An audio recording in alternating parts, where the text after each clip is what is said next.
Hello friends, குழந்தை பிறந்த ஒரு வருடத்திற்குள் மொட்டை போடுவது ஏன் தெரியுமா?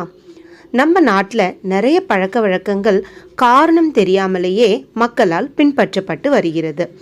ஆனால் அப்படி பின்பற்றப்படும் பழக்க வழக்கங்களுக்கு பின்னணியில் நிச்சயம் ஒரு உண்மை மறைந்திருக்கும்.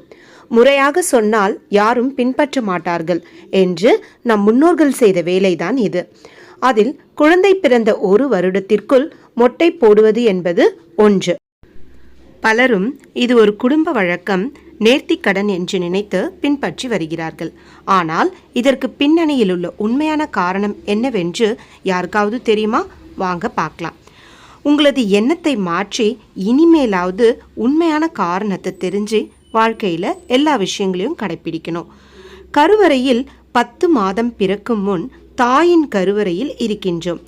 இந்த கருவறையில் எந்த சந்தனமும் பன்னீருமோ நம்மை சுற்றி இருக்காது. இரத்தம், சிறுநீர், மலம் போன்றவை நிறைந்த சூழலில்தான் நாம் இருப்போம். கடல் நீர். சாதாரணமாக கடல் நீரில் கைவிரல்களை 5 நிமிடம் ஊற வைத்து பின் அவற்றை நன்கு துடைத்துவிட்டு வாயில் வைத்தால் எப்படி உப்பு அப்படியே இருக்கிறது? 5 நிமிடம் ஊற வைத்த கை விரல்களிலேயே உப்பு இருக்கையில் 10 மாதம் இரத்தம், சிறுநீர், மலம் போன்றவை நிறைந்த சூழலில் இருந்த நம் உடலில் அவை எவ்வளவு ஊறியிருக்கும்? வெளியேறும் வழி. உடலினுள் சேரும் இந்த கழிவுகள் நம்மை விட்டு எளிதில் வெளியே வந்து விட்டாலும் நம் தலையில் சேரும் கழிவுகள் மயிர்கால்கள் வழியாகத்தான் வெளியேற முடியும். ஆனால் அதற்கான வழிகள் குறைவு. அதற்காகத்தான் குழந்தை பிறந்த சில மாதங்களுக்குள் மொட்டை போடுகின்றனர். மொட்டை போடாவிட்டால், ஒருவேளை அப்படி மொட்டை போடாவிட்டால் அக்கழிவுகள் தலையில் அப்படியே தங்கி பிற்காலத்தில் அதுவே பல நோய்களை உருவாக்கிவிடும். நேர்த்திக்கடன்.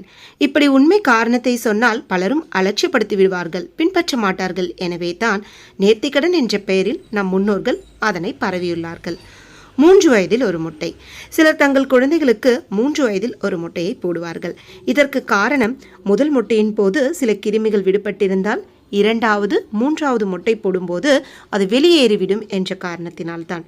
ஆன்மீக ரீதிக்கே மரியாதை. நம் மக்களிடையே அறிவியல் ரீதியாக சொல்வதை விட ஆன்மீக ரீதியாக சொன்னால் கட்டாயம் செய்வார்கள் என்பதை நம் முன்னோர்கள் அறிந்து வைத்துள்ளனர். எப்படியோ இப்போதாவது உண்மையான காரணத்தை தெரிந்து கொண்டோமே, அதுவே போதும். நன்றி. வாழ்க வளமுடன்.